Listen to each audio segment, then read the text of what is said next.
This is Things Police See, First-Hand Accounts, with your host, Steve Gould. Hey guys, welcome to the podcast that interviews active and retired police officers about their most intense, bizarre, and sometimes humorous moments on the job. I'm Steve Gould. Thank you for being here. Thank you for joining us. This is episode 105. Believe it or not, we got 105 in the books. The 5-star ratings are, they've been rolling in. We're almost to 700. Love to get to 1,000, guys. If you love the show and you've never done it, please, Apple Podcasts, just 5 stars. That's all. Take your friend's phone, take your mom's phone, take your dad's phone. 5 stars all day long. I appreciate that. Appreciate you. Right off the top, I want to thank the people that sponsor the show, the people that donate monthly, my heroes. I'm talking about Andrew Biggs, Luke Ervig, Corey Payne, Brandon Hooker, Lauren Stimson, Jeremy Woods, Tony Fahey, Jacob Ruth, Rich Emery, William James Long, that's Deputy William James Long to you, the great Gary Steiner, Richard Wilson, Scott O'Donnell, David Diaz, Timothy Wright. Thank you. As I say every week, I love that. I love you. I'm in love with you, whether you're comfortable with that or not. You did it to me. I appreciate it. Thank you for that. Keep them coming. If you guys love the show and you want to, if everybody who downloaded donated $1 a month, I could do this for a living. Let's put it that way. Wouldn't that be amazing? Wouldn't that be awesome? It really changed my life. That'd be sweet. So, Daddy's broke. Daddy's out of money. Need some money. So if you love the show, appreciate that. Do that for me. Thank you. Got no sponsor this week. The slot's open. You want to sponsor the show? More than welcome. Love to hear from you. Cop-related stuff, law enforcement, techie stuff, gun stuff, any Patriot stuff, anything like that. Contact me, steve@thingspolicec.com. Without further ado, one more thing. Go to Instagram and Facebook and like and join those accounts too, because I'm trying to grow those and interact with you guys more often. So, all right. You've heard enough of me. You don't want to hear any more of that crap. Without further ado, our guest today is one hell of a guest. He's an active police officer, and he's not scared, ladies and gentlemen. He's going to go real name. He's on the job currently. The guy was 3 years in the Army, did a tour overseas. He was 1 year. He spent he dabbled with the Border Patrol, believe it or not. He's been on Louisville PD for 10 years. He's also a member of their SRT team. He's got a podcast. He's written a book. His podcast is I Am Pitt's podcast, and the book is I Am Pitt's Memoir of an American Patriot. He's a Christian guy. He's conservative. He's knocking all the boxes. Without further ado, let's get Dexter Pitts in here. Oh man, my mouse is glitching. Dexter, I'm sorry. Dexter, welcome to the show, sir. What up? So Can you good. hear me good? Oh, I hear you perfect, brother. I love right. love having another podcaster on. The audio is always sweet. Oh, yeah. Well, I'm hoping this is only audio, because if you're watching the video of this, all you're seeing is a very dark man in a very dark space, because I am not in my studio. I am in the closet recording my audiobook. So It's peak audio, though. It's worth it. It's worth perfect. it. We're mainly audio. The video is something I did last year. I started doing it, and I put them up. I don't even put them up at the same time. When I get time, I put the video up. So you're good to go, sir. So fellow podcaster, and like we were talking right before we came on, you're out there. You're going with your name, agency. You're telling it how it is. I love that, because there's a thing, and you can relate, I'm sure, when you get into law enforcement 10, 15 years ago, the policeman was always the kind of stoic, mouth shut, don't talk about anything type of deal. And we were kind of saying, like, I feel like that little deal we had has been broken because of the abuse heaped on us, right? Oh, yeah. And you got to get it out and put it out there somewhere, man. How dare we defend everybody else's rights, but we cannot partake of those rights? Absolutely. I agree 100%. And I have friends that are older that are coppers or retired, and they're like, oh, you got to be careful. You're going to get yourself canned. It's like, well, I don't think so. I think people really like to hear a cop talk. They like to hear it. I mean, I don't want to be cliche because it's like everywhere, but the humanize the badge thing, it's a real thing. Like, it's, people get to know, like, oh, this is a normal guy. He's got dreams, aspirations. He's not a robot. He doesn't like just the long arm of the law. It's not all he does. He's got a history. he's got people that like him in his personal life. Exactly. And people have to see that side, so I'm glad that more cops are actually out and speaking up and not just, being ho-hum, just going to sit here and do my job and go home and take this abuse and suffer from Stockholm syndrome. No, we have to share our side of the story because people are only getting it from one side. And if you're only getting it from one side, it's biased and slanted. And so when people get to hear from people like you and I who are still on the job and on the front line every day, it gives a different perspective. Now, whether they want to hear that perspective or not, that's different. But I will say this, the only type of cops I don't like these days on social media are TikTok cops. I am not a TikTok cop. I ain't dancing for nobody. I ain't doing no TikTok dances, but I understand that's the new generation, so I let them do their thing, man. Absolutely. Yeah, you got to be like a kind of a cute, smaller Hispanic guy dancing with the class at school resource officer and knows all the moves. Yeah. Got the smoke blaring in the background. Yeah, that ain't for me. Yeah. I got a face for podcast radio. So, and you've been on some impressive podcasts, man. You were on Drinking Bros, right? Correct. Yep. Love my Drinking Bros. That's huge. The little side story here, I think you'll think is interesting. I dabbled in stand-up comedy for about 5 years.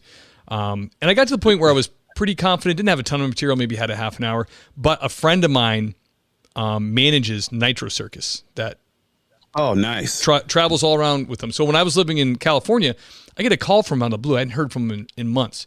And he's like, hey, we're having a benefit at Huntington Beach. And he's like, are you still doing stand-up? I go, yeah, I do it sometimes. I was kind of getting out of it.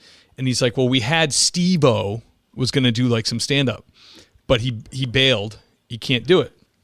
And he's like, would you do it? I'm like, my heart's already pounding. I'm like, yes, I will. But I'm like, I'm terrified. So anyways, I go there. These guys are nuts. The Nitro Circus guys. Oh yeah. They party. Oh, they're nuts. And they were taking, it was a benefit for Roner. One of their guys died skydiving. So they were taking money for his charity, and they were letting audience members come out and slap them as hard as they wanted for $100. Like Travis Pastrana and all these famous motocross guys. I hadn't even gone on stage yet. I'm like, not if you know anything about stand-up comedy, Dexter, it's ain't topping that. Yeah, it's like stand-up comedy is like low lights, inside, no noise, very intimate. You're trying to like build this rapport with the audience. Not outside with people being bitch slapped. You know what I mean? It's like, so anyways, I'm doing the show, and right in the front row, this guy's looking at, smiling, laughing along at some of myself. I could tell he was kind of like being charitable because I think he felt for me. Well, it was JT Taylor from Black Rifle Coffee. Oh yeah, JT. Yeah, and he started the Drinking Bros podcast. So I saw him afterwards, and we had a great chat. And he was good friends with my buddy who manages Nitro Circus, and he was like, "Hey, we started talking podcasts, and I just started this podcast. I was getting like 50 downloads an episode, So he was like, "Oh, that's pretty cool. I have a podcast too." I go, "You do?" He goes, "Yeah, it's called Drinking Bros." I go, "Never heard of it." He goes, "It's pretty huge." I go, "Really?" He goes, "I get about 2 million a month." I'm like, "Yeah." So he said, he's like, "Look me up after this. We'll have you on the podcast." And I'm like, "Dude, that'd be huge. That's awesome." I think what happened was, never heard back from old JT. I think he thought maybe I was a little bit bigger deal than I was. I think he thought that because I was working for LAPD background investigations. So I think he thought I was like in the big clubs in LA, which I was not. I think he thought I had more going on than I did. So I think he just kind of like kindly, we texted a few times, then he just kind of faded, kind of like Homer Simpson when he fades into the hedge. So when I saw that you were on Drinking Bros, I had a tinge of jealousy, and then I was happy for you. Well, you know how that came about because, like I said, I've been following Drinking Bros since the first year they started. But Ross Patterson and his crew came to Louisville for the Kentucky Derby, and I went out to the little party that they had and was meeting up with him. Was like, "Yo, hey man," and then he tells me, "Come see me tomorrow at the track." So we go meet him at the track, and I tell him, "Hey, I wrote a book. I'm almost done with it." And he tells me, he's like, "If you have a book," he's like, "and you finish it, you can come onto the show." Because he says he meets a lot of people that say, "I'm writing a book," but nobody ever finished the book. Well, I actually finished my book, and he's like, "Hey, come down on this date. We'll have you on. Oh man, that easy, man. That good for you. That's some FaceTime's so important. Meeting people in person.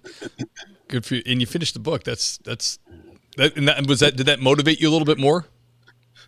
That didn't motivate me more. What motivated me more was the thought of dying during the riots and the protests, and my story dying with me is what motivated me. But I mean, it was my top goal to be on Drinking Bros podcast because I've been such a fan. I mean, they're the whole reason I started my podcast.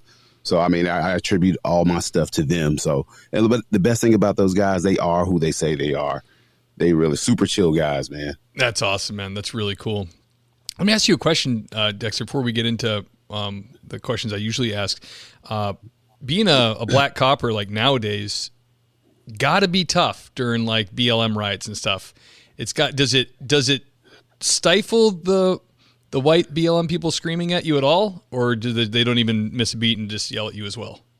Oh, they yell at me as well. But the thing is, I use their nonsense back towards them. Like they'll be sitting out there yelling at me, "Look at you." This is a white person yelling at me. "I can't believe it. You're a cop. Look at you treating the people, your own people in your own community this way." And I'll sit back and say, just what I need today. Another white person yelling at me. And they, you're continuing the abuse. And they just lose their mind. They're like, you can just see their head and their eyes crossing like, "Oh God, what do I say?" Like nothing. Sit there, shut up. It's funny. You think it would give them pause for a moment, or maybe rethink what they're thinking. Like, wait, there's a good amount of black people on this police department. Maybe I should look into their point of view on this stuff, and not just assume, they were kidnapped by white people and they're brainwashed and now they've been sent. They're all Uncle Toms. Oh my gosh, that must be so painful, dude. Well, or I tell them, I was like, "Oh, pardon me for being black and employed and taking care of my poor black family. I'm sorry, Mr. White Guy, Mr. Liberal White Guy." Oh, bro, I did not hold back. Oh, man. I can tell already I got to dig into your podcast. I bet you it's hilarious. It has its moments. And you know what? Command has not said a word to me about the podcast or the book. And my thing is, I was like, you know what? It's probably not a good idea to tell a black man in 2022 to shut up and not to use your First Amendment rights. So I think they're afraid to say anything to me. And they should be, because if they did say something to me, it would probably be the best thing to happen to me, because I would probably go viral. And then there's a black cop in Louisville that has a podcast and wrote a book. The PD's trying to shut him down. It would be curtains for him. So they're not touching me. It would be like a trigger. You'd be fired, but then skyrocket your podcast. Yes, absolutely. Thank you very much. Yeah, I think it's important to get, like we were saying, get those voices out there and hear what coppers think about this stuff. It's like I interview so many people on this podcast, and there is so much PTSD around for cops. Especially guys that I've interviewed that have been in riots, and it's like I've never been in one, so I can't. It's hard to imagine when you haven't done it. But I referenced it a few times. My good friend of mine, Ken Roybal, was a LAPD copper during the riots, Rodney King riots, and he said it'd be like a 16-hour day. Go home, wake up, sleep. He would basically slept with his kids on him, and wake up to go back to it. And as he's driving in, just smoke and fire billowing out of the city. It's like, if that's not prime for anxiety, and then people are just getting shot everywhere. They were just tagging bodies in the street and leaving them. It's like a war zone. Man, it's insane. Yeah, that's pretty much what it was like here for the last few years. It's calmed down, but it's starting to kick back up a little bit in the light of the recent, Roe v. Wade hearing, and then the young man in Akron that got killed by the police the other day. It's just, I mean, I tell everybody, it'll never die. This is the new norm. And they're just waiting for any sort of incident to happen, so that way they can mobilize. And then, hey, this is my cash app, so come support me as I protest and riot and destroy stuff, and people give them money for this stuff, So to me, it's really not about justice. It's about clout. It's about fame and popularity and getting clicks on social media. Yeah. That's because that's what they are, man. They're not the ones. They're not serving anybody but themselves. You and I and the people that put on the uniform, we're the ones out here serving the people. But and I tell them all the time, being an activist is not a real job. It's like a podcaster. It's a hobby. And guess what? Everybody's got a podcast and everybody got a hobby. Yeah, absolutely. I mean, it is the disconnect in the paradigms that people have swallowed on that. Like like the January 6th thing, and we won't get way into it, but like the January 6th thing, which was like a joke, and versus the city's burning for like a whole year. Zero investigations to any other. Nobody said anything. No investigations to any activism organizations connected to that. But we're going to look real hard at these guys who painted their bodies like idiots and were unarmed and ran in and took a dump on Nancy Pelosi's desk. Like, it was. I'm not for that. It's bad. But it's I'm not for, but it's funny. Yeah, it's hilarious. But it's not, it's not burning down some poor guy's convenience store. Yeah, I'm the same way. Like, I don't support any sort of foolishness on any level, no matter what side of the aisle you're on. Right. There's right in this world and there's wrong in this world. And I don't care what name or label or color you slap on it. There's just good and bad people, man. People do people stuff all the time. And it's stupid. And as cops, I feel like we've lost the ability to be impartial because, everything is so polarized with politics. Then, the media. So everybody feels like they have to choose a side. I'm like, you don't necessarily have to choose a side.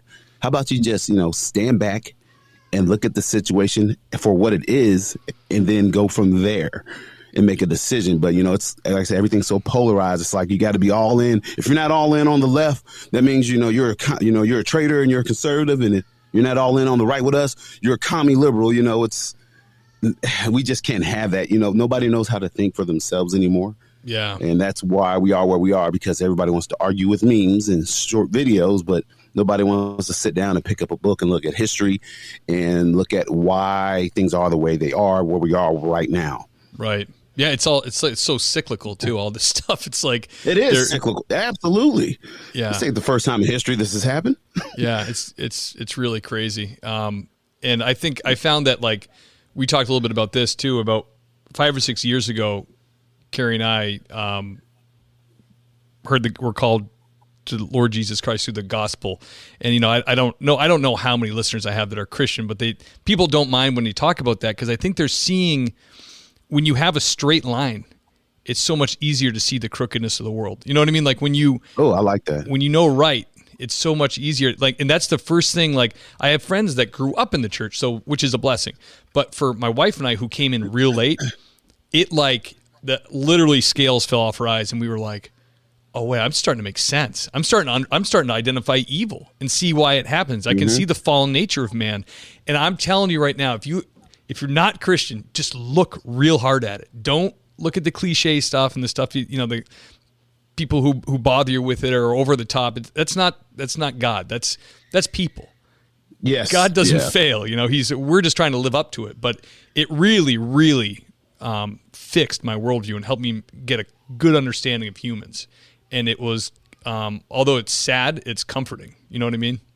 Absolutely. That's why I'm glad to be a believer in this day and age, because if I gave over to my carnal nature and what I wanted deep down, I would be a horrible person. But I feel like, the world needs some sort of guideline, and that's what the Bible does. And I tell people I'm a Christian, but a lot of Americans and a lot of other Christians fail to realize that this is America and that not everyone has to be a Christian. I would like for you to. I think it would be great for you. Right. But if you go and choose something else, hey, that's between you and God, man. But as I say all the time, as for me and my house, we will serve the Lord.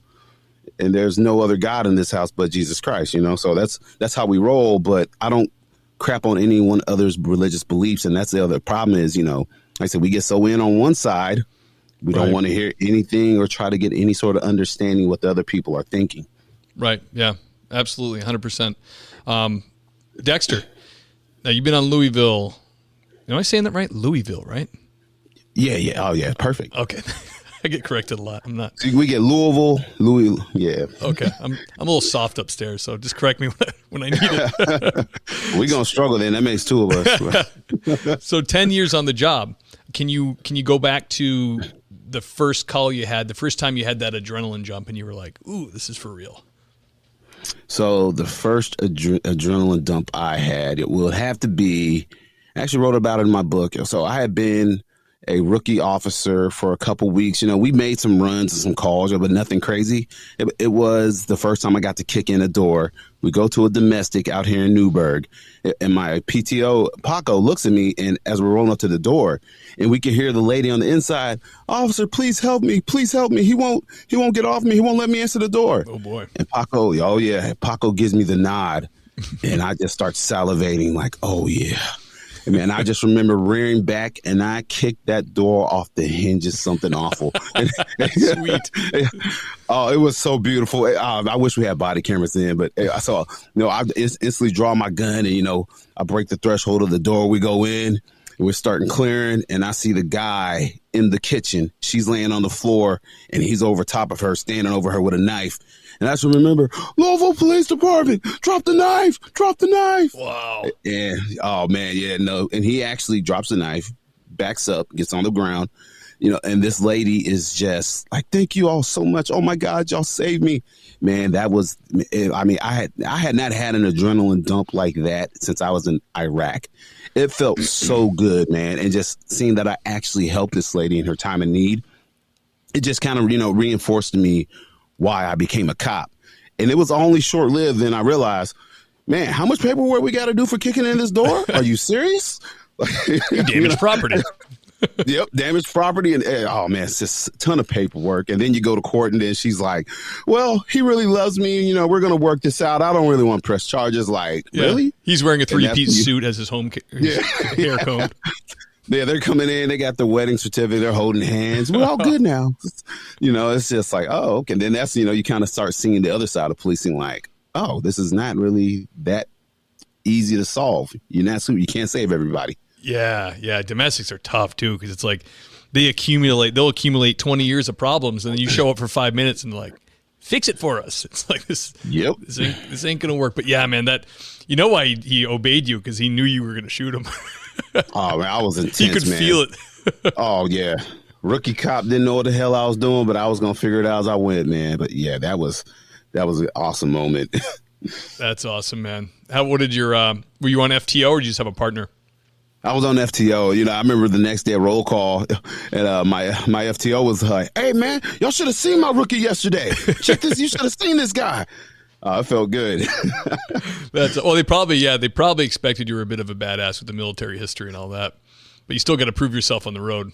Oh yeah. They ain't nothing given on the old police department we used to be on. Yeah. Dexter, can you tell us about a strange or bizarre thing you've dealt with? Man, there's been so much, and believe bizarreness. Me, don't feel bad. After we record this, you're going to text me and go, I thought of like 3 more totally insane things. That's what happens. Yeah. Man, I will say probably it was a domestic involving 2 sisters. And we get this call to the Thorntons on King Run Road, and we're there, and there's blood everywhere, and there's broken glass. And then these 2 sisters, they're big and they're black. I mean, they're probably both 300 pounds plus, man. I'm just like, what the heck is going on? And they're arguing, and we separate them. And I'm like, what is all this over? She said, that bitch took the last cup of ramen noodles. I was like, and y'all got in a fight over that and almost killed each other over a cup of ramen noodles? So you don't understand. It's the principle. And I was just like, it just really caught me off guard, that people could be, especially family, it could be that petty. A cup of ramen noodles. I told her, I was like, the Thornton's gas station's like right down your steps. It's like, I could have gone over. You would have called me. I would have gone over and bought you a cup of ramen noodles for nothing. $1. Yeah, it's $1, And it's just like, of course, we know that's not the underlying issue, but there's a lot more going on with that family. But for me, that was just one of those moments. I was just like, what the hell, man? Like police, like I'm an adult babysitter, like trying to teach sisters that have never gotten along to play nicely all of a sudden. Yeah, you go home some nights and you're just like, this is unbelievable. You ever tell not even like the crazy stories, but like the stories like that at a cookout or just people who aren't in it, and you tell them that and they're like, they can't believe the amount of the humanity. They're like, oh yeah, what? People aren't like that. You're like, oh, like tons of people are like that. Believe me, I got to go into their homes and figure this stuff out. Yeah, man, all my, we got a bunch of new guys with us, and they're always like, I used to question if I was a good person or a decent human, or if I was actually smart or intelligent. He was like, every time I come to work, I feel like a better person. Like I'm not doing too bad in life. I was like, exactly. And that's why I like police work. It keeps me humble. Yep. Like, man, my life really ain't that bad. Absolutely. You know what did that for me is going to working the holidays when you're newer and going to just Donniebrooks and domestics and stuff on holidays. And you're just like, you leave there so grateful for the people you have in your life, your family, whoever you got, your mom, dad. You're just like, damn, thank good. I came from a good family, or like, my wife. We might not always see eye to eye, but damn it, we love each other. I'm not going to choke her and pour Mountain Dew in her eyes. You know what I mean? That's a real call I went to. My eyes. It's like it's just a good. It just puts you in check. You know. It really does. It's like it makes you grateful for what you have. Absolutely. I'd like to skip around here, Dexter. Can you tell me the book you wrote, Memoir of an American Patriot? You spoke in there about, making it through that, and there's no way in hell you weren't going to write it because you lived through it. What were the intense moments in those riots? So the intense moments were, for me, I believe it was September 26th or 27th of 2020. It was the day of the Breonna Taylor verdict, in which the grand jury decided not to indict the officers for her death, but they did indict one officer in Louisville. And so, I mean, it was a buildup to this day because you could see them bringing in barricades downtown, and the rumors are swirling, and people are like, hey, man, rumors this, rumors that. We don't know. And we're just on the edge of our seats wondering, like, what the hell is about to happen? Right. And then I just remember we get a call after the verdict comes out, and nobody was found guilty, but they found one officer guilty of wanton endangerment. So right. Man, we get a call that, hey, protesters are on Bardstown Road. And one of my biggest fears during this entire time was getting caught in the middle of nowhere in an ambush, like the officers in Dallas during the 2016. Getting dragged around or something. Yes. Yeah, man. And just like being shot at and having nowhere to go. And just, I remember walking down Bardstown Road. I mean, we were surrounded on all sides by thousands of people. There was, if they wanted to kill us all, they could have, and there's literally nothing we could have done, but it was going down that. And I felt like I was in Iraq. Yeah. And it was just, I remember being in Iraq, walking through the Abu Ghraib Bazaar, and you could feel people's eyes just killing you. Oof. And I had that same feeling. And then the next thing you know, we get in this giant scuffle. I mean, man, we called it the rumble in the Highlands. But I mean, we got it on with the people out in the streets that day. I mean, the guy I made national news. Like, there's a picture of me arresting this guy. This guy had a gun. He was trying to get to his gun. He wouldn't give me his gun, so I had to turn his face into hamburger meat. Yeah. I had the option, and it's all caught on tape. But so we get through with that. We go back to the a little staging area, and then we get a call that there's protesters at Brook and Broadway, and that's when my ending. No, it's not. I mean, it was a whole day. And then I remember getting off the bus, and I remember hearing cow, cow, cow, cow. And my mind is not registering that it's gunshots, because I'm like, man, they're not really going to be shooting at us. I'm like, that's probably pepper ball guns.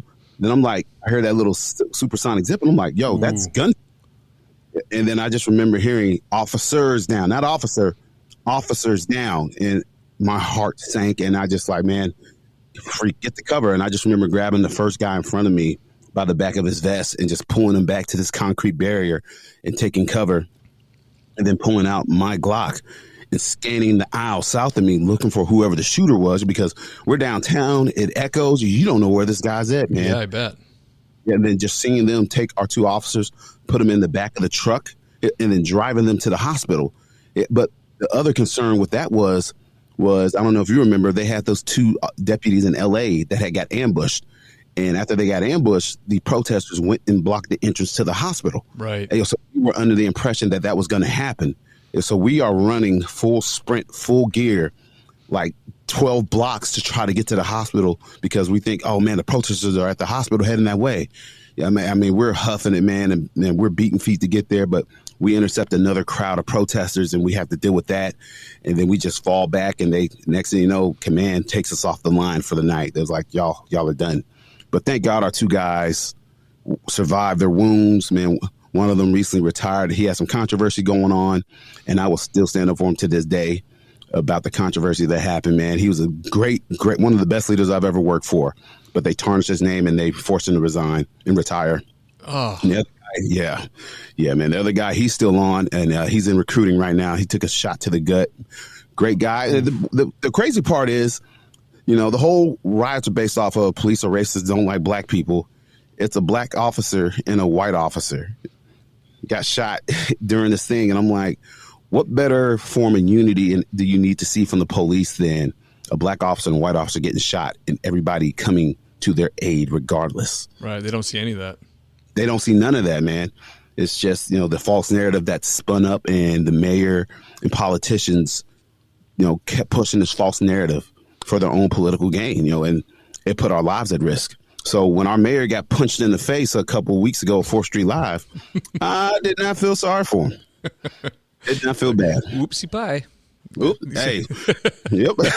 Hey, man, when you create a monster and that monster gets hungry and turns on you and eats you, you you don't be surprised when a monster does what a monster does what it's supposed to do.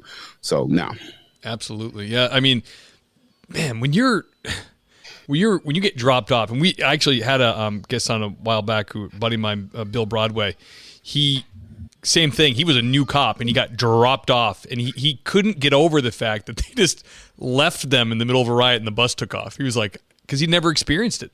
So when you're out there and you guys are like, you're getting tennis elbow from using your baton, you're getting tired. I mean, you're getting exhausted, right? You must think like, man, these people don't know how easily they could overtake us right now. We're beat. Yeah, absolutely. But the thing is, it's not about me. It's about the guy to the left and my right. And I'm going to fight to the death if I have to make sure I get him home and my other guys home. And so failure is not an option. If you're going to kill me, I'm going down in a hell of bullets, and I'm going down on the top of a pile of spent brass from my own rounds. I'm just not going to lay down. If you're going to kill me, you're going to earn it.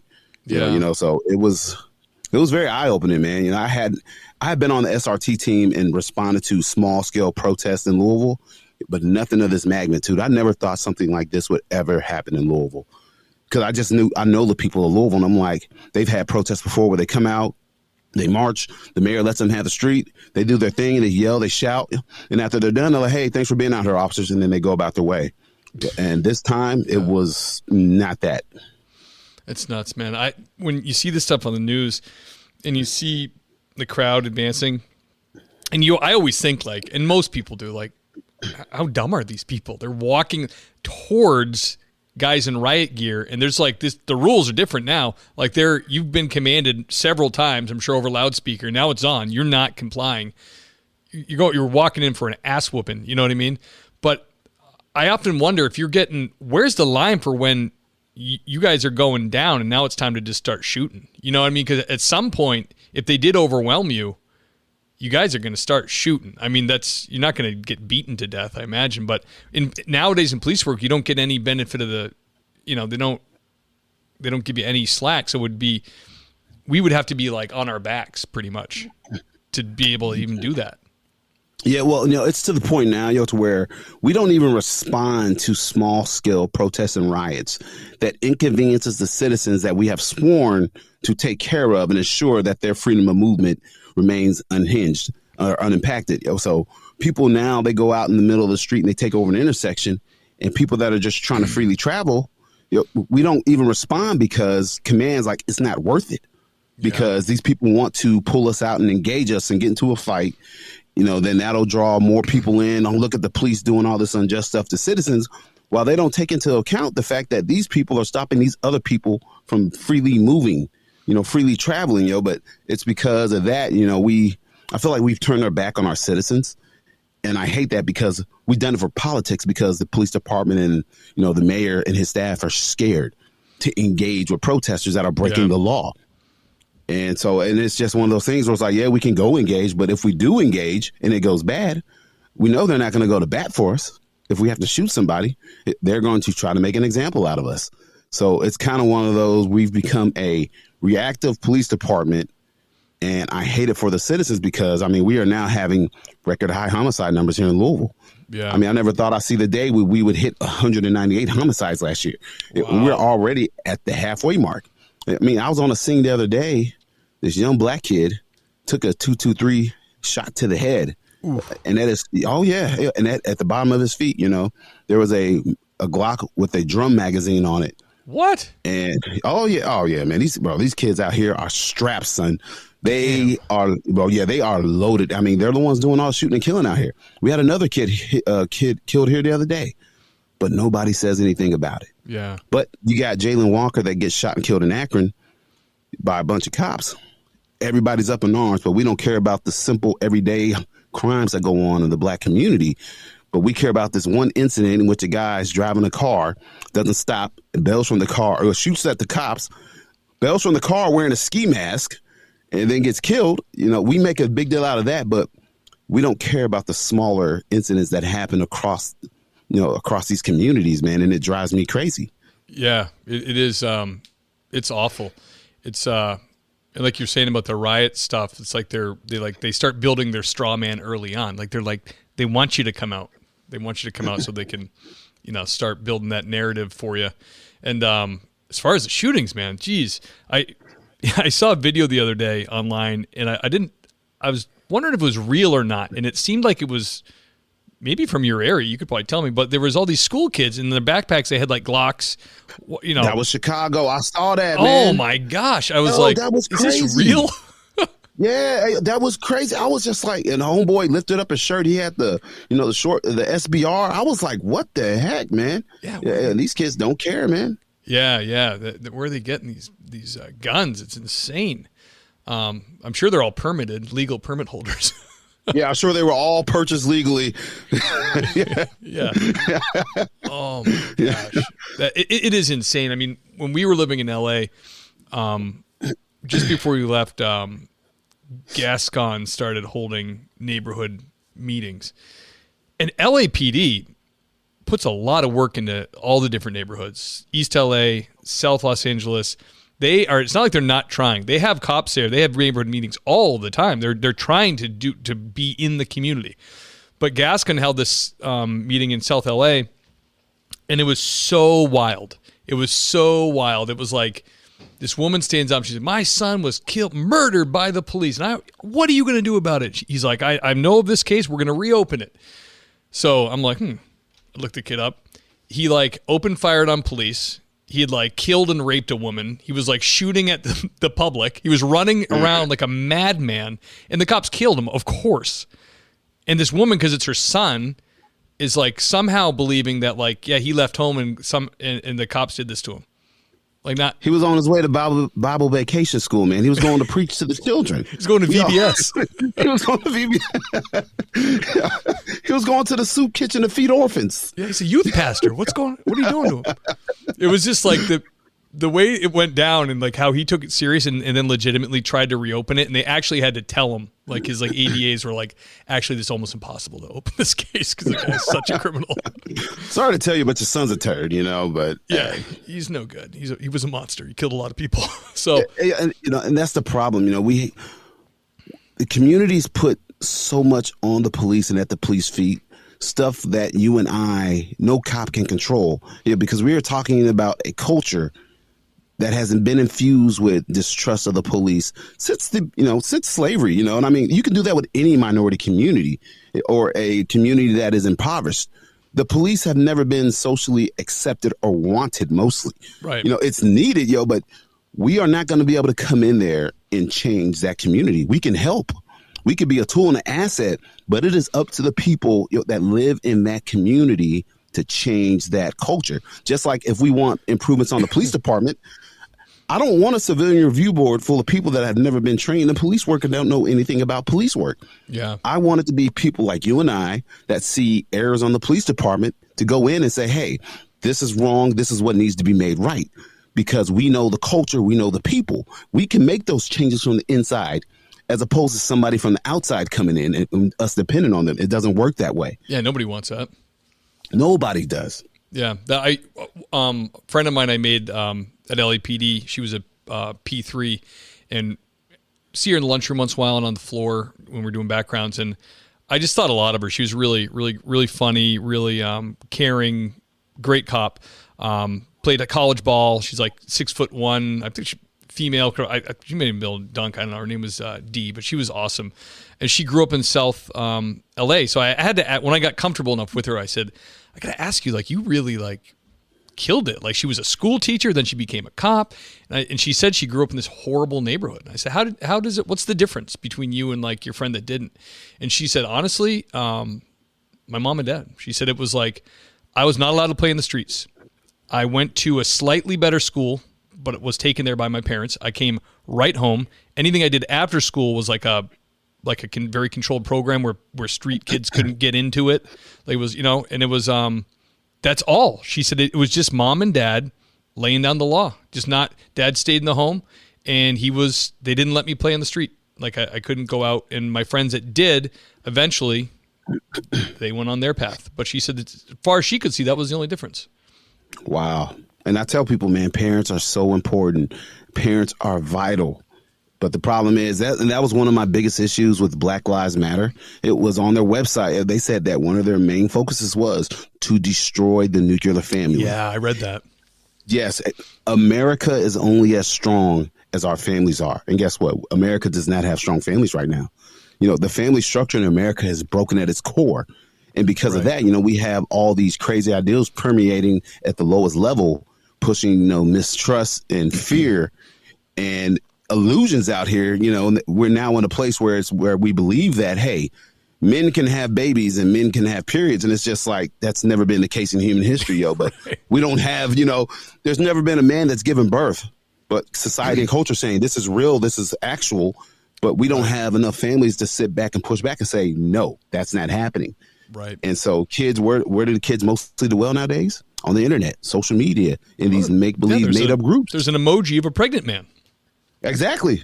And that's become reality when we know it's not. And when you push back against that reality, they get offended, and that's why I have an 8-year-old and a 6-year-old. My daughter's like, I want a phone. I'm like, you're not getting a phone. You have a phone, Daddy. You're on it all the time. I know. I'm a grown man, but I tell her all the time, I'm not giving you that much access to the world and the world that much access to you. Yeah, well put. That's exactly right. Someone will reach out. Every kid that gets a phone gets a weird email message, or they think they're on some game. They enabled the chat function, and now some 30-year-old weirdo in his mom's basement is trying to hang out. It's like, it's disgusting. What you said about the nuclear family is, have you ever seen those like videos or even like manifestos from communist nations about how to infiltrate America? And then like one of the main tenets is always disrupt the nuclear family. Yes. That's exactly, because that takes power away from the state. They need to, you can't have dad in charge, a strong man in the house. You got to get rid of that. So the state is the dad. The state's telling you what to do. And it's like you said earlier about history and knowing it, and things are cyclical. It's all out there. You can read it, and it's creepy as hell if you get like a old KGB checklist of what they want to do to America. They're doing it. Yes, it says right there, we're going to use race to divide America.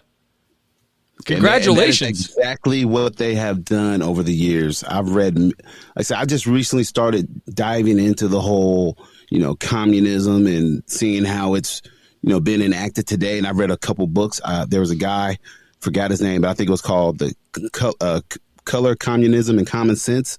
His last name was Johnson, but man, I just read his book, and he was talking about how the Russians use black people to spread communism because, communism they see as a way to free themselves from, the white patriarchy and capitalism and give them a fair shot at life. But that's never been the case, but that has been pushed throughout the black community a lot. And a lot of people don't understand where all this stuff comes from. Yeah. And they see it in a meme and they see it on social media and they just take it at that and they don't question it because, you can't put anything on the internet today that's not true, right? Right. Yeah. Yeah, absolutely. At least we're in America and the information's there. You can literally find it and educate yourself. I hope people do. But it's funny, if you even touch on stuff that is true, is fact, you can back up and show people. They think you're a conspiracy theorist. It's like, it's not a conspiracy. This is real. Read it. Absolutely. And, I don't even, like, the whole point with my podcast is I talk to people. I'm to the point in my life and career where I don't want to debate and argue no more. I'm just tired of it. Hey, got you back. All right. Did you touch your screen or was that me? No, I don't know what happened. It just. Oh, weird. Okay. So you're saying you're at the point in your life? Yes. I'm at a point in my life where I don't want to argue no more, but I seek to understand people because I realize that my experience and my journey is mine alone. And because, I'm a black man in America and I've had a great run. My time in this country has been great, but I seek to understand why somebody who looks like me might have a complete opposite feeling. And Sure. so I don't look to argue with people. I look to listen to them, reason with them, and understand and hear why their view and perception is the way it is. And it's not necessarily wrong because that's been their experience, but like I said, it's not my goal to try to change that person, but to try to understand that person. But the most powerful thing is it's just kind of like when you're a Christian, you want somebody else to become a Christian. You don't bash them with the Bible over the head. Right. I win people over by how I live my life and how I treat people. And so I have a friend that might not like the 4th of July. Like we went crazy in my neighborhood last night, man. I love freedom. I love America. I love Independence Day. Hell yeah. I've forgiven America for all its past transgressions. That's in the past. Right. I go hard for America. Yep. But I have a friend that doesn't love America. But I don't try to convince that friend that America is not great. I just show him how great America is by how I live. Right. Absolutely. Yeah, that's all you can do. And it's exactly like talking about the gospel because it's like you can tell somebody and 9 times out of 10 that's going to fall flat. But if you tell somebody and then stay in their life and then they see why do you have good things in your life or why is your attitude good? That's the change they'll see, Yes, it is. Like I said, we all know those weird Christians that come up to you and try to make you come to church. We had a guy like that growing up in Radcliffe, man. He used to wear his pants up to his nipples. Hey, brother, can I tell you about the love of Jesus Christ? Like, no, you may not, sir. No, thank you. That's funny. Yeah, I've gone to a few churches and such good people, but people that just really, really devote themselves to that, and it's like they have neighbors that they have asked about Jesus dozens of times, and they're like, I'm going to keep on them, and I'm like, I don't know, man. I don't know if you're helping or hurting at this point. You're hurting. You are hurting. And just leave me alone. Yeah. They probably think he's like the second coming of Jim Jones with his vibe. I'm telling you, Yeah. You gotta. Those are those. I call them the weird Christian people that missionary only ones. They believe any other sexual position besides missionary, you're going to hell. So right, yeah, you got to wear special underpants. I know a lot of Mormons actually. Yeah, it's so funny when Mitt Romney ran, and I actually Googled what Mormonism was. 'Cause I didn't even really know. I can't believe he didn't get beat up more on that. The special undies and all that. I'm like, why? Who's not bringing this up? Bring it up. It's hilarious. But it is, man. They were gentlemen. It is, man. 2 of my best friends are Mormon, and man, I've learned so much about the Mormon culture. And I went to the Mormon church. I was like, you're a Christian. Why would you go? I was like, I'm interested. I'm curious. I'm not going to convert. Right. But man, I want to know what makes them tick, why they believe this. And I'll be honest, man, my buddy Nick, man, shout out to him. He was Border Patrol, but man, I'll tell you what, this man loved me like I was his own brother, and we just became so close. Yeah. I said, I'll never Mormons be a are good Mormon. people. They are absolutely, and they live some of the cleanest lives I've ever seen, man. Yep. I mean, every time I come over, they just treated me like family, and I have nothing bad to say about them. Yeah, the beliefs are a little strange, but I mean, who doesn't want to die and have their own planet with a bunch of ladies? Right. You become Thanos. Yeah, there you go. I agree, man. It's like there's a lot of hypocrisy out there. I know Christians that bag on Muslims, and it's like, dude, you don't even go to church. Do you know this? Muslims are going to church and praying all the time. All the time. They're devout, and they believe in their religion, and they live it out.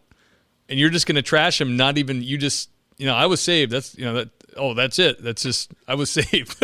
Period. Yep. Yeah. Yeah, I'm totally with you, man. Yeah, I've met some Mormons. And they're very sweet people. They remind me of Canadians. They're just nice. Who doesn't like a Canadian? Well, except Trudeau. Nobody likes that guy. Yeah, no, he's the worst. Love a Canadian, absolutely. All right, Dexter, this has been fun, brother. Can you tell me about intense or terrifying call? Intense or terrifying call. Oh man, there have been so many over the years. And an intense or terrifying. It's one in my book, and it's one that still sticks with me, but it involves my mother. It was when I was a rookie officer. I had just got through with my first phase of training, and I was working the Ironman detail on August 29th, 2010. And I'm working this detail, and I get a call on my phone, and somebody's on the other line and says, "This Officer Pitts?" I say, "Yes. This is Detective so-and-so with the Radcliffe Police Department. Your mother's been shot. You need to get to the hospital." Whoa. So I hang up the phone because I think it's a joke. This guy calls back numerous times, and then I realize this isn't a joke. And we get in the car and get to the hospital, and my mother is laying in the hospital bed. And I'm in my uniform, a rookie officer, trying to figure out how the heck did this happen. Wow. Well, it turns out that my mother shot and killed herself, but that wasn't known at the time because my father showed up at the police station with he had a couple of wounds on him, not bullet wounds, but just blunt objects and hot water thrown on him. My parents have been married for 28 years and have recently divorced. And there's some sort of altercation between them. And when the officers went to my mom's house after my dad came to the police station, they found her in the car, shot through the head. Whoa. Well, the investigation revealed that my mother shot and killed herself, but it was a result of domestic violence. So that incident there, I mean, being 26 and in my uniform, it wasn't necessarily a dispatch call, but it was a call to me. And that moment there changed me because you know how it is when you're on a scene and, somebody's in the midst of this worst moment of their lives. What are cops doing? We're just laughing, having a good time, really not looking or thinking about the person in the worst moment of their lives because, I'm getting off in a couple hours. What am I having for dinner? What am I doing with my family when I get home? And I just remember being in my uniform, standing next to my mother, trying to make the decision to keep her on life support or take her off life support, and just seeing everybody else around me go about their lives. Oh, And you must have felt like you were out of your body. It was the worst experience of my life. Getting hurt in Iraq was bad, but this was the worst moment ever, is having to take my mother off life support in my uniform at 26. That wasn't a choice I was expecting to make that day, but I ended up having to make that choice and I did it, but it was just seeing everybody. I'm in the worst moment of my life and nobody knows my pain because everybody's just going about their normal everyday activity. And that changed me. So when I came back to work finally, I carried myself differently at scenes because I know what it's like to be that person in their worst day. And that, that has forever changed me. And the worst part was when I officially came back after a 30 days leave, my first call was a suicide. Oh, a mother had shot and killed herself in their trailer, and her family was at the house. And I just remember the kids, the father and the kids just sitting there crying. And I remember walking down the hall and I saw those legs sticking out in the hallway from the bathroom. And I remember seeing this lady on the floor, her eyeball halfway hanging out and that gun in her hand. And then I instantly flashed back to my mother. Oh, and I'm supposed to be, I'm not even like 2 months out from my mom's suicide. And here I am trying to deal with this. And my partner's like, my partner Beth shakes me. He's like, "You need to get out of here, dude." I'm like, "I'm fine." She's like, "No, you need to get out of here." And she was absolutely right. And I got out of there, man. It's just one of those things, whereas as cops, we get so numb to human suffering because we see it and deal with it every day. Right. But we often forget that we are humans and that suffering is going to come for all of us eventually. And your uniform is not going to keep that suffering from you. It might help you hide it, but at the end of the day, you are human and you're going to feel that suffering. So when I'm in uniform, I want to feel people suffering because I know that suffering myself. And I don't want somebody to think that they're alone and that we don't care because they're in this moment. Damn, Dexter, I'm so sorry you had to go through that, man. That is intense. And like you said, I'm sure it made you deeply empathetic on duty. Extremely. That's a superpower to be able to do that, to really comfort people. Oh man, but at the same time, I'm still a cop. There's some, if I'm away from the scene, you know what's going on. We still laughing and joking, but I make sure it's not in view of the family or to a point to where they could hear us or see us, because I don't want nobody to see me smiling while they're crying over their dead one. But it's just like any other cop, man. I'm on scenes cutting up with everybody else, joking and laughing about stuff. But I'm just very cautious about it. Yeah, absolutely.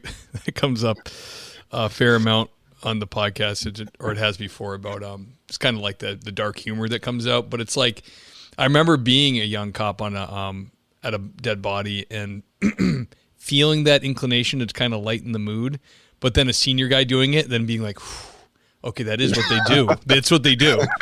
He's like, I think someone like wanted to use the microwave or something to heat up their coffee. He's like, well, he won't mind. He just starts using his microwave.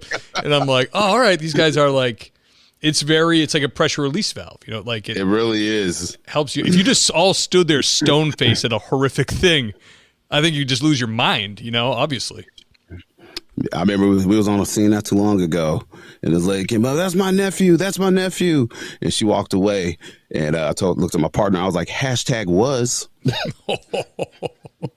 Yeah, of course. Of course I was far away.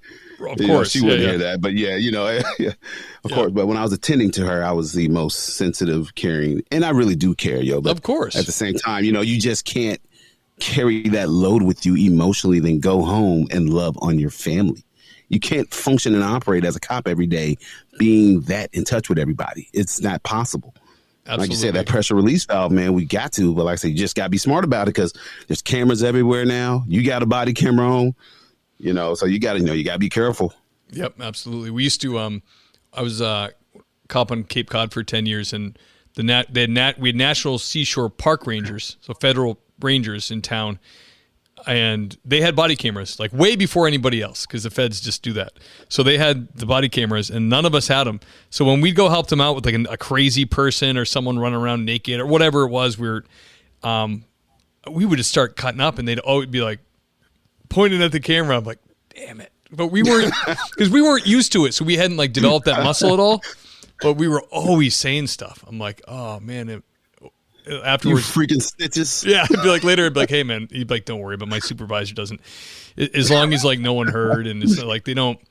And this was like in the beginning of it, so we were kind of like, he was like, no, it's like as long as like, like you said, as long as someone was not offended, and you're not being like, like super like, if you're like you're not being racist or super sexist or something crazy, they don't care. They understand that the guys and girls that in blue joke around, like that's what we do.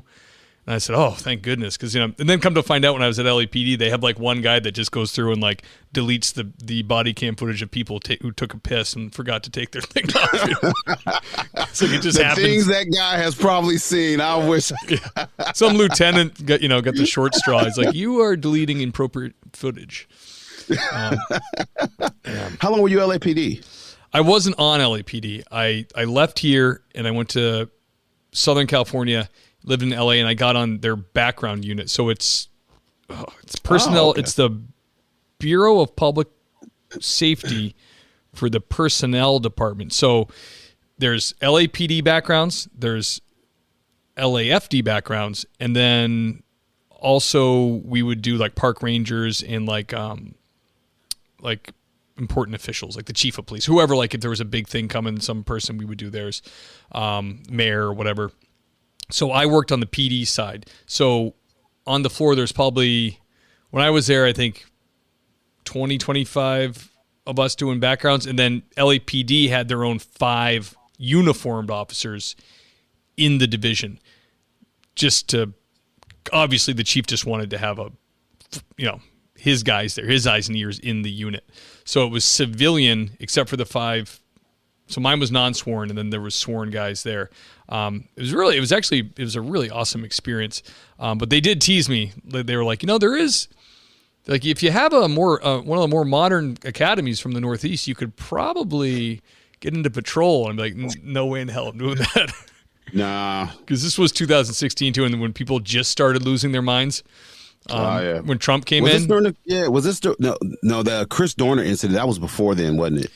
That was before then, yeah. But okay. I worked with the background investigator who made his list. He was on Dorner's list. Really? Oh, wow. Yep. And I worked with another guy who worked, it was a smaller police department right outside L.A. I forget, everything's lost something. But it was like a 50-man department, which is very small for there. And Dorner worked part-time there before he went to LAPD. And this guy was a retired captain. He's actually on one of the episodes. He solved a cold case murder that was like 30 years old. But Dorner came after he graduated LAPD to this police department and popped his trunk and showed these guys this gun that he'd bought and to like as a present to himself for graduating, this tricked out AR or whatever. And I guess it was one of the guns that he used or had on him in the end. But that did come up. That was a big thing when I became when I got on with those guys. They were like, yeah, they looked pretty hard at his background because they wanted to know what background investigator gave him the old you're all set, you're good to go, you know? Well, that's a thing nowadays, you know, especially with my PD and others, like they're hurting for numbers across the board in police, no matter what large department in the country. So we're now at a point where most police departments are sacrificing quality for Standards quantity. Go down. Yeah. And guess what's going to happen? The people that we serve and protect are going to be the ones that suffer because we're hiring more scumbags because we just need a warm body to put in a uniform, which tarnishes the badge and tarnishes this profession. And that I just can't. I honestly can't stand that because if there's one thing I hate, it is a person that's a corrupt cop. You know, we use the term good cop, bad cop, but good cops have bad days. But there is a difference between a corrupt cop and somebody that's just a piece of crap in uniform.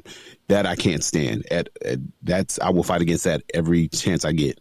Absolutely, and that's the battle at LAPD too. When I was there, it was like they were always. You would like cold DQ somebody and then the file would come back to you. You'd be like, what's going on? And they'd be like, well, you know, we want to take another look or can you dig a little deeper and get some more verification on this? And it's like, man, this is unreal.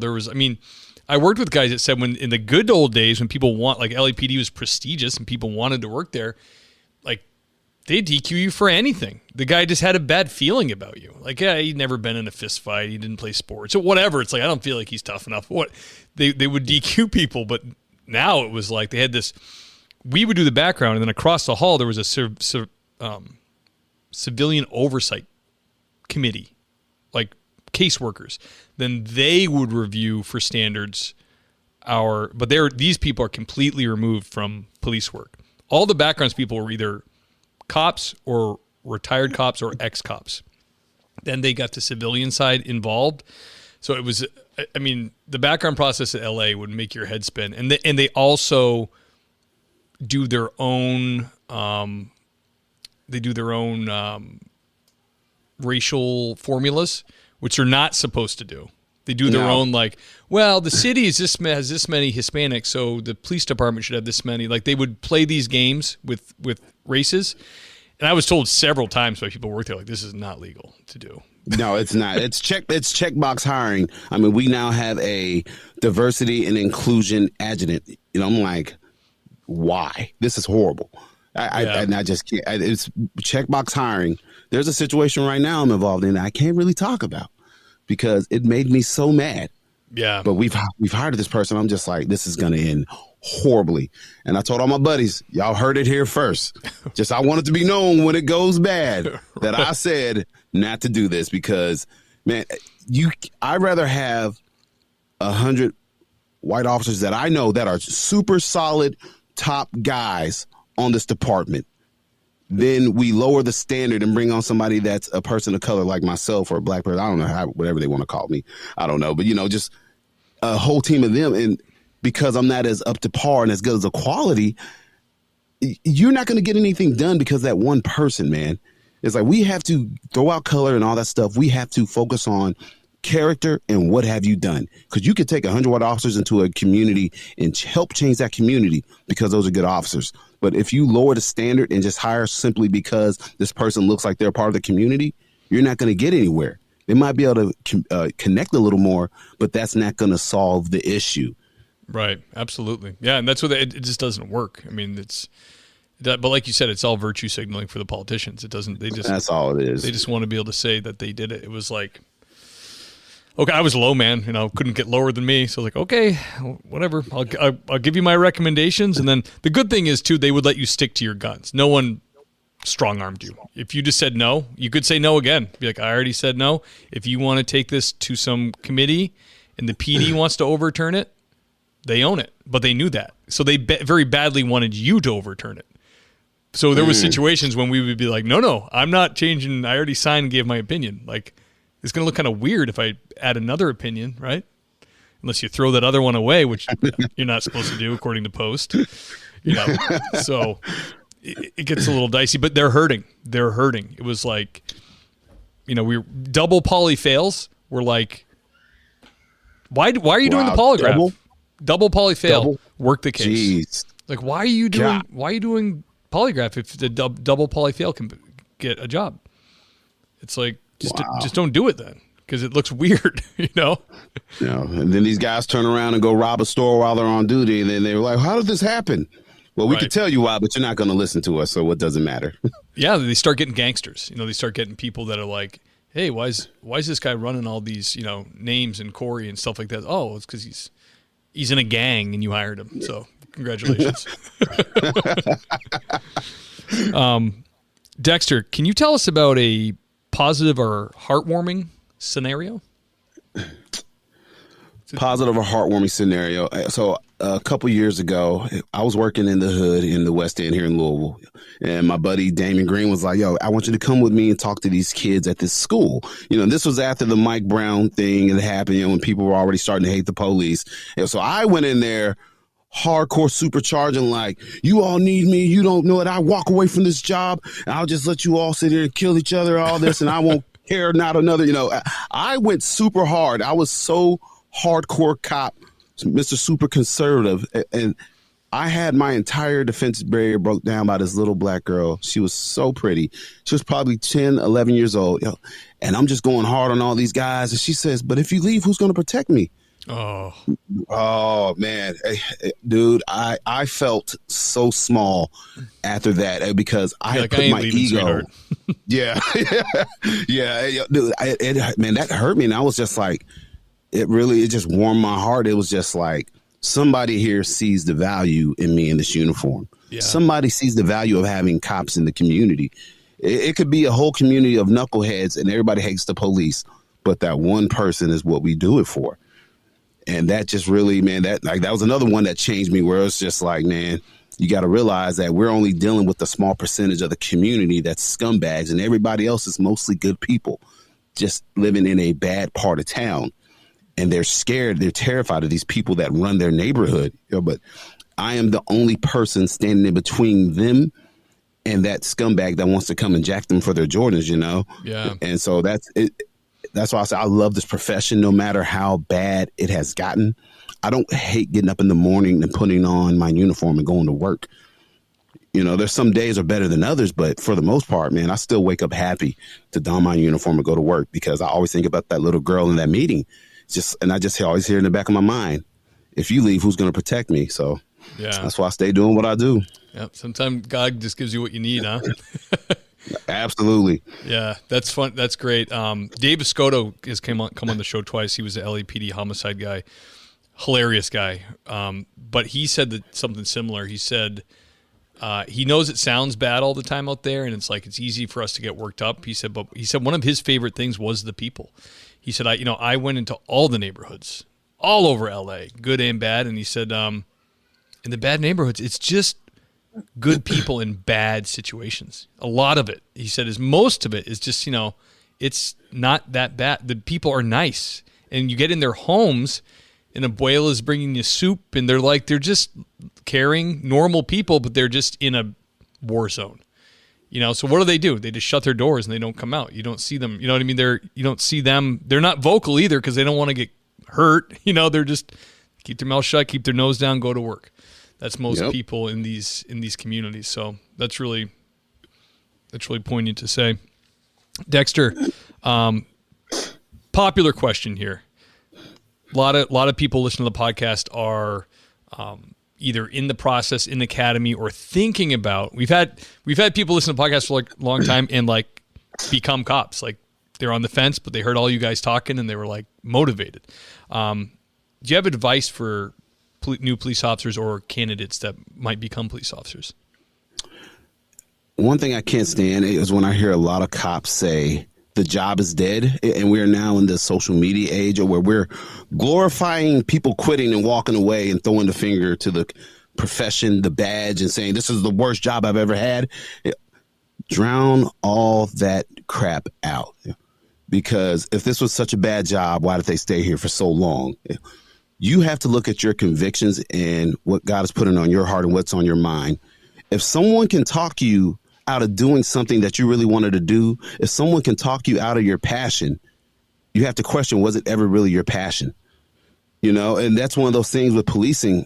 This job is not dead because the Constitution is not dead, because freedom is not dead. There are people in our communities that need the police. There are people that depend on us every day getting up and going to work. And my thing is, if you're going to do this job and you're going to get into it for the right reasons. We don't become cops to kill people. We become cops to protect the people in our communities. And you have to keep that in mind, and you have to learn to put your ego aside, and you have to learn to be impartial. So when you have to realize, when you put on that uniform, you are not representing the conservatives. You're not representing Republicans. You're not representing Democrats. You're not representing Black Lives Matter or what any other affiliation you have. You are simply representing the Constitution of the United States that applies to all people. So if you're a black officer and the KKK comes to town, guess what? I expect you in that uniform to stand in front of the KKK and protect them while they hurl horrible and say horrible things to you because of the color of your skin. And if you're a white officer and Black Lives Matter comes to town, or a black separatist group comes to town, I expect you to stand in front of that group and protect their freedom of speech, because we do not police based on our feelings. We simply police based on the Constitution. And we have to keep that in mind, and we have to keep our personal feelings out of it. So I am not going to sit here and say that this is a horrible job and that I hate this job. I love this job. I love this profession. This job has been the greatest job I've ever had, and I protect it with everything within me. And so I take it personal when somebody betrays the badge and betrays, the trust of this profession, man. So I encourage anybody that wants to be a cop to come and do it. Now is the time, because we have so many officers that are fleeing and leaving this profession, and understandably, because the last few years have been hard. So I honestly have more respect now for anybody that is wanting to sign up and become a cop, because, the last few years have been so hard. And that's the thing you have to realize about policing. We don't police when it's convenient. We police because that is what the people need. So coming into this job at a time when it's not very convenient says a lot more about you all getting ready to sign up. So if you're hearing me and you want to join the thin blue line and be an officer, I highly encourage you. All I ask is that you do your homework, check out where you're going to go police and work, get a feel for the place, and go for it. But also remember who and what you are representing when you put on that uniform, because I will be the first one to come after you if you get in that uniform and do something wrong. Hell yeah. Preach it, man. I feel like signing up again. That was one of the best answers I've ever heard to that question. That was dynamite, man. Thank you for that. Dexter, tell us where we can get your book. Oh, yeah. So, man, if my book is available, you can go to iampitts.com and you can get a copy of the book there. Or I tell people, if you wish, you want a signed autograph copy from me. Everybody's like, why would I want your autograph? You're nobody. I know I'm not. It's okay. Yeah. Not yet. It's coming. Yeah. So you can send me an email to iampitts@yahoo.com, and you can just send me an email and I'll tell you how to purchase a signed copy from me. And I have the I Am Pitts podcast. So you can find that on all major podcast networks, man. And other than that, that's it. And also I have my Instagram page, I Am Pitts 1 on Instagram. And there's also the official I Am Pitts Memoirs of an American Patriot page on Facebook. I'm still learning and working on getting better at podcasting. I don't yet have a YouTube page. I'm working on all that. So all this is new to me. So y'all work with me. And Steve, I appreciate you for having me, man. I really do. This has been awesome. Hey, man, thank you for coming on. I'm honored you came on. I'm going to link all that stuff in the show notes, the Instagram, the website, the podcast will be in the show notes. Also on the website, I'll do that. And also I'll put it on the Facebook page. So Dexter, fantastic interview, man. I really appreciate you taking the time to come on. I would love, maybe in the future, if you're up for it, once in a while, me and my buddy Ken Roybal, the retired LAPD guy, do a thing called Cops in the News, when we kind of, we each pick a few stories, topical stories that are going on, and we kind of we present them, and we just kind of chew the fat, pick them apart, kind of poke fun, have a good time, just kind of chatting about current events. Would you be up for it? Oh, of course, man. That'd be. I'm always down for that. I think you'd be. I'm always down for a little cop talk. Hell yeah, you'd be a good fit, man. That'd be great. I'm gonna do the outro. I'm just gonna throw you in the green room for a second. Can you hang out for a second? Yeah. Go ahead. Awesome. Guys, that was episode number 105. Dexter Pitts, Louisville PD. Man, what a great conversation. So glad I was able to get that guy to come on. Very, very cool. Don't forget to check out his book and his podcast. The book is I Am Pitts, Memoir of an American Patriot, and the podcast is I Am Pitts Podcast. Awesome stuff. Hopefully we can get him back here for Cops in the News. When we finally schedule that, I got to call Ken and get that done again, because that's one of my favorite things to do. Guys, thank you again for coming here. You want to be a guest on the podcast, thingspolicec.com. Scroll down to be a guest.